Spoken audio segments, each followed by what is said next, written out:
आज हम लोग क्लास 10th के लिए प्रीवियस क्वेश्चन देखेंगे। साइंस ऑब्जेक्टिव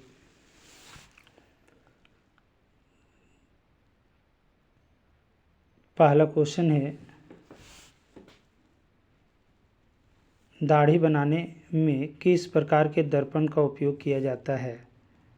दाढ़ी बनाने में किस प्रकार के दर्पण का उपयोग किया जाता है। इसका सही जवाब हो जाएगा ऑप्शन सी, अवतल दर्पण। दाढ़ी बनाने में किस प्रकार के दर्पण का उपयोग किया जाता है, अवतल दर्पण। ऑप्शन सी सही जवाब हो जाएगा। अगला क्वेश्चन देखते हैं, गोलीय दर्पण में फोकस दूरी एवं वक्रता त्रिज्या में संबंध। गोलीय दर्पण में फोकस दूरी एवं वक्रता त्रिज्या के बीच संबंध। फोकस दूरी और वक्रता त्रिज्या में संबंध। फोकस दूरी वक्रता त्रिज्या की आधी होती है, यानी कि F बराबर R/2।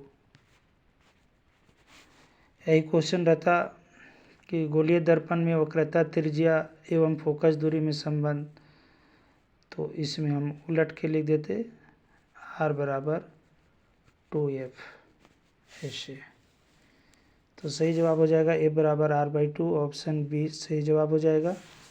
अगला क्वेश्चन है, प्रकाश के अपवर्तन की क्रिया में कौन सी भौतिक राशि अपरिवर्तित रहती है। प्रकाश के अपवर्तन क्रिया में कौन सी भौतिक राशि अपरिवर्तित रहती है। इसका सही जवाब हो जाएगा ऑप्शन ए, आवृत्ति। अगला क्वेश्चन है, 1 मीटर फोकस दूरी वाले उत्तल लेंस की क्षमता होगी। 1 मीटर फोकस दूरी वाले उत्तल लेंस की क्षमता होगी। क्षमता निकालना है। क्षमता को पावर कहते हैं अंग्रेजी में। P बराबर 1/f होगा। अब 1/f, f का मान भी 1 है, तो 1 को 1 से भाग करेंगे हम लोग तो 1 आ जाएगा, यानी कि 1 डायोप्टर। तो इसका सही जवाब हो जाएगा ऑप्शन बी, 1 डायोप्टर। अगला क्वेश्चन देखते हैं, 4 डायोप्टर क्षमता वाले अवतल लेंस की फोकस दूरी क्या होगी। यहाँ पर फोकस दूरी निकालना है। 4 डायोप्टर क्षमता वाले अवतल लेंस की फोकस दूरी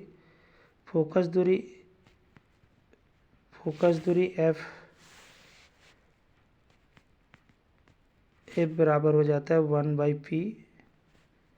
तो मान बैठा लेंगे।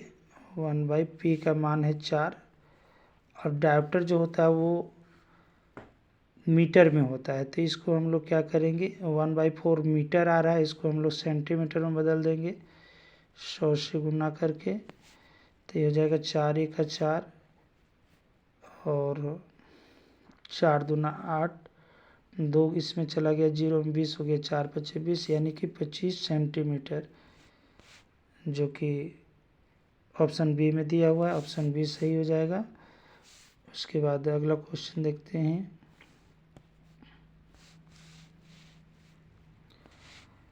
वाहन के अग्रदीपों में किस दर्पण का उपयोग किया जाता है। वाहन के अग्रदीपों में यानी गाड़ियों की हेडलाइट में पूछ रहा है, गाड़ियों की हेडलाइट में किस दर्पण का उपयोग किया जाता है। तो गाड़ियों की हेडलाइट में अवतल दर्पण का उपयोग किया जाता है। सही जवाब हो जाएगा ऑप्शन ए। अगला क्वेश्चन है, मानव नेत्र के जिस भाग पर किसी वस्तु का प्रतिबिंब बनता है वह है। मानव नेत्र के जिस भाग पर किसी वस्तु का प्रतिबिंब बनता है उसको रेटिना या दृष्टिपटल बोला जाता है। ये सही जवाब हो जाएगा आपका ऑप्शन डी, दृष्टिपटल। अगला क्वेश्चन है, सामान्य नेत्र का दूर बिंदु क्या है। सामान्य नेत्र का दूर बिंदु होता है अनंत। सामान्य नेत्र का दूर बिंदु अनंत होता है। ऑप्शन डी सही जवाब हो जाएगा। यही अगर निकट बिंदु पूछा होता तो निकट बिंदु 25 सेंटीमीटर होता है। दूर बिंदु पूछ रहा है तो अनंत हो जाएगा। अगला क्वेश्चन है, नेत्र में जाने वाली प्रकाश की मात्रा का नियंत्रण कौन करता है? नेत्र में जाने वाली प्रकाश की मात्रा का नियंत्रण कौन करता है? इसका सही जवाब हो जाएगा पुतली। नेत्र में जाने वाली प्रकाश की मात्रा का नियंत्रण पुतली करता है। ये ऑप्शन डी सही जवाब हो जाएगा। अगला क्वेश्चन देखते हैं, मानव नेत्र में प्रतिबिंब की प्रकृति क्या होती है? मानव नेत्र में प्रतिबिंब की प्रकृति क्या होती है, ये पूछ रहा है। इसका सही जवाब हो जाएगा, मानव नेत्र जो है किसी वस्तु का उल्टा और वास्तविक प्रतिबिंब बनाता है। सही जवाब हो जाएगा ऑप्शन डी, उल्टा वास्तविक। अगला क्वेश्चन है,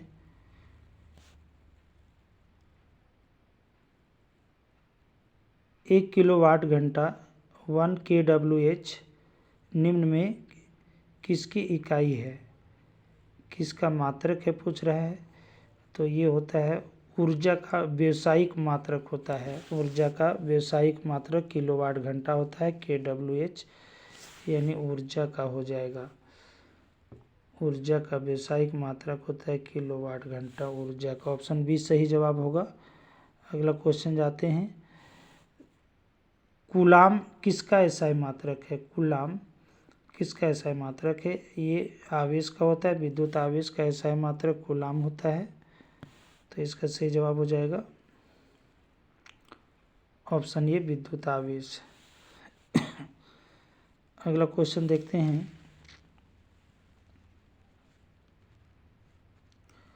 विद्युत मोटर एक युक्ति है जो परिवर्तित करती है। विद्युत मोटर एक युक्ति है जो परिवर्तित करती है। विद्युत मोटर एक ऐसी युक्ति है जो विद्युत ऊर्जा को यांत्रिक ऊर्जा में बदल देती है। विद्युत मोटर एक ऐसी युक्ति है जो विद्युत ऊर्जा को यांत्रिक ऊर्जा में बदल देती है। इसका सही जवाब हो जाएगा ऑप्शन बी, विद्युत ऊर्जा को यांत्रिक ऊर्जा में। यही अगर डायनेमो होता तो इसका उल्टा हो जाता। डायनेमो यांत्रिक ऊर्जा को विद्युत ऊर्जा में बदल देता है। डायनेमो यांत्रिक ऊर्जा को विद्युत ऊर्जा में बदल देता है और मोटर विद्युत ऊर्जा को यांत्रिक ऊर्जा में। ऑप्शन बी सही जवाब हो जाएगा। अगला क्वेश्चन देखते हैं, जल का विद्युत अपघटन किस प्रकार की अभिक्रिया है? जल का विद्युत अपघटन किस प्रकार का अभिक्रिया है? तो जल का जब विद्युत अपघटन होता है, जल का जब विद्युत अपघटन होता है तो इसमें जल टूट जाता है। जल का विद्युत अपघटन होता है तो जल टूटता है। कैसे टूटता है? H2O टूट जाता है विद्युत धारा प्रवाहित करने पर और हाइड्रोजन और ऑक्सीजन गैस बना लेता है। तो इस तरह से विद्युत का जल का टूटना विद्युत द्वारा, कोई भी चीज़ का टूटना वियोजन या अपघटन अभिक्रिया कहलाता है। तो इसका सही जवाब हो जाएगा ऑप्शन बी, वियोजन अभिक्रिया। अगला क्वेश्चन देखते हैं,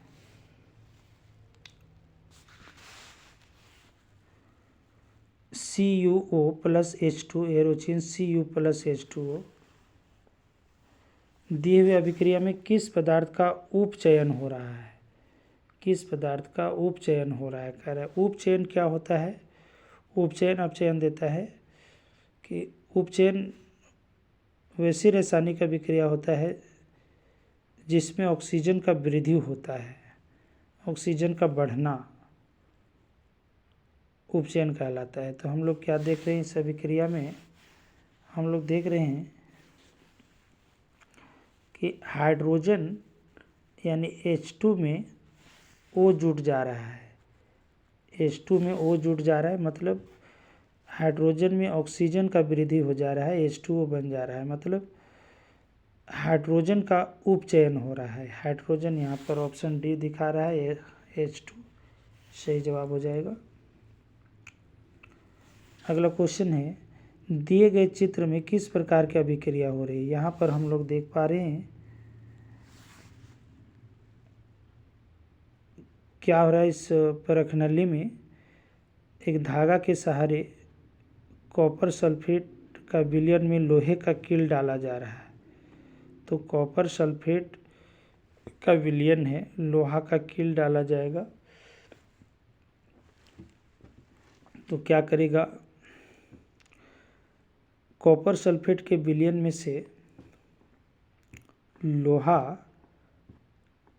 कॉपर सल्फेट के विलयन में से लोहा, कॉपर सल्फेट के विलयन में से लोहा कॉपर सल्फेट में से कॉपर को विस्थापित कर देगा और आयरन सल्फेट बना लेगा। तो ये हो जाएगा आपका विस्थापन अभिक्रिया। विस्थापन अभिक्रिया, ऑप्शन सी सही जवाब हो जाएगा इसका, विस्थापन अभिक्रिया। अगला क्वेश्चन है, निम्न में कौन प्राकृतिक सूचक का उदाहरण है। निम्न में कौन प्राकृतिक सूचक का उदाहरण है। सूचक वो पदार्थ होता है जो अम्ल और क्षार की प्रकृति को बतलाता है कि कोई पदार्थ अम्ल है या क्षार है, ये बतलाता है। तो प्राकृतिक सूचक जो प्रकृति में पाया जाता है उसको कहेंगे। तो ये हो जाएगा आपका लिटमस पत्र। ऑप्शन सी जवाब हो जाएगा इसका सही जवाब। अगला क्वेश्चन है, किसी विलयन का पीएच मान 10 है, वह निम्नलिखित में से क्या है।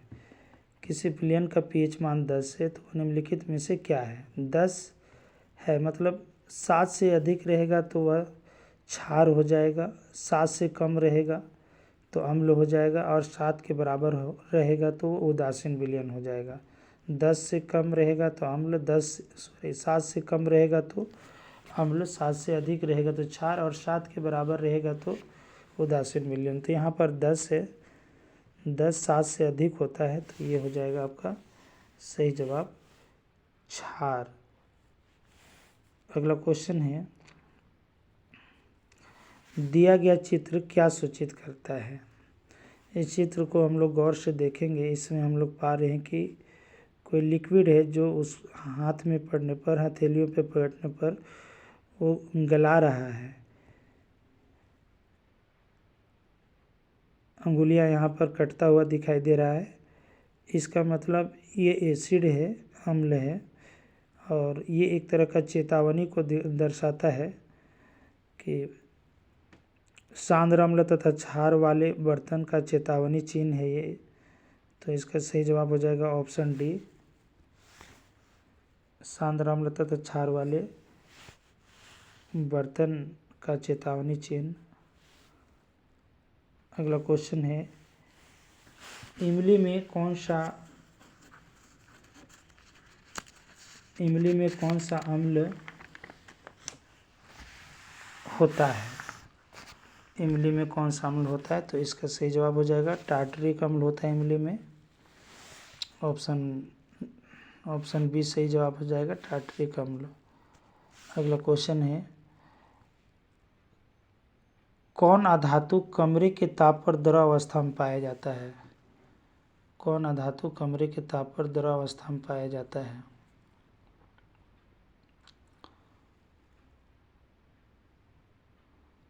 अधातु पूछ रहा है, धातु रहता तो पारा होता, लेकिन अधातु पूछ रहा है, अधातु पूछ रहा है। अधातु कमरे के ताप पर कौन सा होता है। तो सही जवाब हो जाएगा ब्रोमीन। सही जवाब हो जाएगा ब्रोमीन, जो कि ऑप्शन सी में दिया हुआ है।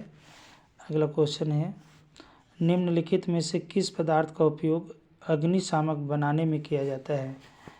निम्नलिखित में से किस पदार्थ का उपयोग अग्निशामक बनाने में किया जाता है। आप पहला ऑप्शन दिया है सोडियम कार्बोनेट, दूसरा ऑप्शन दिया है आपका सोडियम हाइड्रोजन कार्बोनेट, तीसरा दिया है सोडियम क्लोराइड, और चौथा दिया है सोडियम हाइड्रोक्साइड। तो सोडियम हाइड्रोजन कार्बोनेट सही जवाब हो जाएगा इसका, यानी कि खाने वाला सोडा, ऑप्शन बी। अगला क्वेश्चन है, आधुनिक आवर्त सारणी किस आधार पर बना है? आधुनिक आवर्त सारणी किस आधार पर बना है? तो आधुनिक आवर्त सारणी जो है परमाणु संख्या के आधार पर बना है। परमाणु संख्या पर आधारित है आधुनिक आवर्त सारणी। ऑप्शन ए सही जवाब हो जाएगा। यही अगर मेंडेलीव का आवर्त सारणी रहता तो मेंडेलीव का जो आवर्त सारणी है वो परमाणु द्रव्यमान पर आधारित है और आधुनिक आवर्त सारणी परमाणु संख्या पर आधारित है। तो सही जवाब ऑप्शन ए हो जाएगा। अगला क्वेश्चन है, निम्नलिखित में से कौन धातु सबसे अधिक अभिक्रियाशील है? सबसे अधिक अभिक्रियाशील धातु, तो सक्रियता श्रेणी में हम लोग पाते हैं सबसे ऊपर जो है सबसे अधिक अभिक्रियाशील धातु पोटेशियम होता है। तो सही जवाब हो जाएगा ऑप्शन ए पोटेशियम। अगला क्वेश्चन है, पृथ्वी की भूपर पट्टी में प्राकृतिक रूप से पाए जाने वाले तत्व या यौगिक को क्या कहते हैं? पृथ्वी के भूपर पट्टी में प्राकृतिक रूप से पाए जाने वाले तत्व या यौगिक को क्या कहते हैं? तो इसको कहते हैं खनिज। सही जवाब हो जाएगा ऑप्शन बी खनिज। अगला क्वेश्चन है, प्रोपेनॉल में कौन अभिक्रियाशील समूह मौजूद है? प्रोपेनॉल, अब इसमें क्या देखते हैं हम लोग, प्रोपेनॉल बाद में आपका सबसे प्रोपे में नॉल जुड़ा हुआ है, नॉल बोला जाता है एल्कोहल को। तो ये हो जाएगा आपका एल्कोहल। आपका अल्कोहल जो आपका ऑप्शन ए में दिया हुआ है अल्कोहल।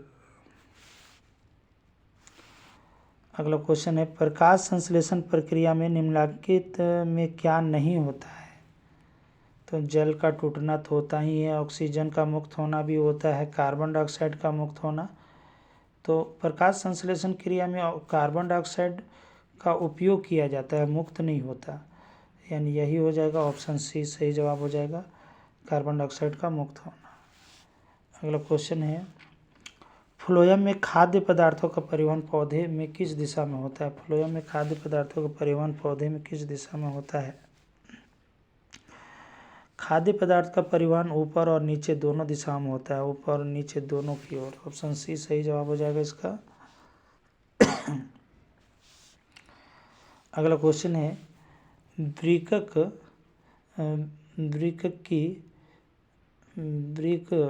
वृक्क की रचनात्मक तथा क्रियात्मक इकाई क्या कहते हैं? वृक्क की रचनात्मक तथा क्रियात्मक इकाई को क्या कहते हैं? तो इसको कहते हैं वृक्काणु या नेफ्रॉन बोला जाता है इसको। ये हो जाएगा या कहा जाए वृक्काणु या नेफ्रॉन। तो ये इसका सही जवाब हो जाएगा आपका ऑप्शन बी। अगला क्वेश्चन है, फल को पकाने के लिए कौन सा हार्मोन उत्तरदायी है? फल को पकाने के लिए कौन सा हार्मोन उत्तरदायी है?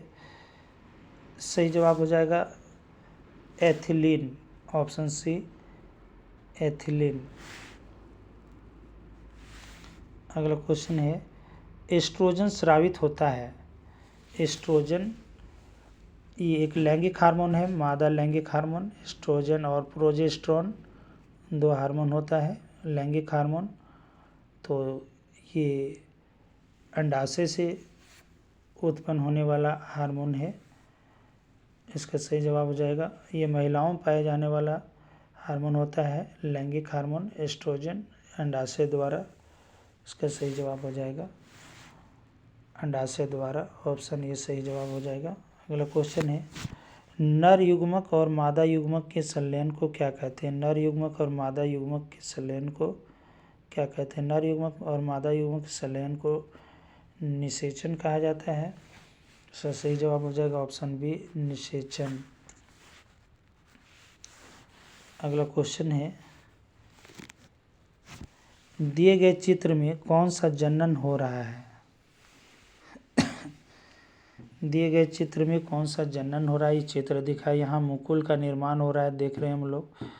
तो ये मुकुलन हो जाएगा, इसका सही जवाब ऑप्शन ए मुकुलन। अगला क्वेश्चन है, पक्षी और चमगादड़ के पंख हैं, पक्षी और चमगादड़ के पंख क्या हैं? तो देखिए, पक्षी के पंख और चमगादड़ के पंख दोनों उड़ने का काम करते हैं, काम समान है, लेकिन उत्पत्ति दोनों का भिन्न भिन्न तरीके से हुआ है। तो कार्य जब समान रहे और उत्पत्ति भिन्न भिन्न तरीके से हो तो उसको कहते हैं असंजात अंग। असंजात अंग होगा, ऑप्शन डी सही जवाब हो जाएगा। यही इसका अपोजिट अगर रहता कि कार्य भिन्न भिन्न हो और उत्पत्ति समान तरीके से हो तो उसको कहते हैं समजात अंग। जैसे मनुष्य का हाथ और पक्षी के पंख, ऐसा होता तो हो जाता समजात अंग। लेकिन यहाँ पक्षी और चमगादड़ के पंख है, दोनों उड़ने का काम करता है, लेकिन दोनों की उत्पत्ति भिन्न भिन्न तरीके से हुआ है, तो असंजात अंग हो जाएगा। अगला क्वेश्चन देखते हैं। मेंडल अपने प्रयोग के लिए किस पौधे को चुना? मेंडल अपने प्रयोग के लिए किस पौधे को चुना? तो मेंडल अपना प्रयोग मटर के पौधे पर किया था, तो यह हो जाएगा ऑप्शन सी मटर। अगला क्वेश्चन है, निम्नलिखित में कौन उत्पादक है? उत्पादक जो है वो ऑप्शन सी हो जाएगा घास।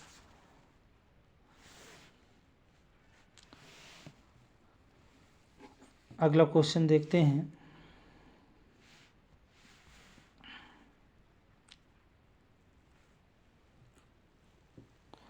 किसी आहार श्रृंखला में शाकाहारी का निर्माण होता है।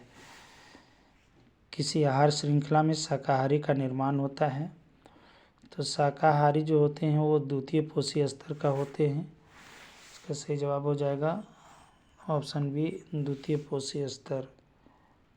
अगला क्वेश्चन है, ओजोन परत के अपक्षय के लिए जिम्मेदार है। ओजोन परत के अपक्षय के लिए जिम्मेदार कौन है? सही जवाब हो जाएगा CFC यानी कि क्लोरोफ्लोरोकार्बन। ऑप्शन बी सही जवाब हो जाएगा CFC क्लोरोफ्लोरोकार्बन। अगला क्वेश्चन है, निम्नलिखित में से कौन जैव मात्रा ऊर्जा स्रोत का उदाहरण नहीं है? निम्नलिखित में से कौन जैव मात्रा ऊर्जा स्रोत का उदाहरण नहीं है? सही जवाब होगा नाभिकीय ऊर्जा, जो कि ऑप्शन सी में है। अगला क्वेश्चन है, पवन ऊर्जा उत्पादन के लिए पवन की चाल न्यूनतम कितनी होनी चाहिए? पवन ऊर्जा उत्पादन के लिए पवन की चाल न्यूनतम कितनी होनी चाहिए? तो ये इसका सही जवाब हो जाएगा 15 किलोमीटर प्रति घंटा। ऑप्शन ये सही जवाब हो जाएगा।